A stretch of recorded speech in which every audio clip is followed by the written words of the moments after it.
గాజుల Srinivas Goud, BC సంక్షేమ సంఘం జాతీయ అధ్యక్షులు. ప్రస్తుతం దేశవ్యాప్తంగా లోక్సభ ఎన్నికలు ఇప్పుడు దేశంలో నిలబడాలి. ఏ కూటమి గెలిస్తే ఏ కూటమి ఢిల్లీ పీఠం మీద కూర్చుంటే బీసీలకు న్యాయం జరుగుతుంది. దేశంలో ఉన్నటువంటి 70 కోట్ల మంది బీసీల ఆకాంక్షలు ఇలా 70 కోట్ల మంది బీసీల డిమాండ్లు నెరవేరుతాయనే విషయం మీద మేము గతంలోనే అఖిల భారత జాతీయ అధ్యక్షుడు జస్టిస్ ఈశ్వరయ్య గారి నేతృత్వంలో ఢిల్లీలో రాహుల్ గాంధీ గారిని 13వ తేదీ నాడు వారితో సమావేశం కావడం జరిగింది.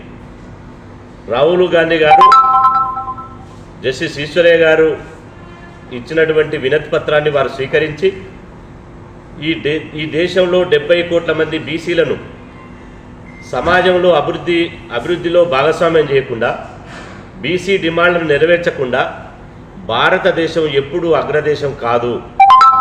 కాబట్టి ఈ బీసీ డిమాండ్లకు సంబంధించి కాంగ్రెస్ పార్టీనే కాదు, ఇండియా కూటమి మేము అండగా ఉంటుందని చెప్పి ఆ రోజు స్పష్టంగా రాహుల్ గాంధీ గారు హామీ ఇవ్వడం జరిగింది.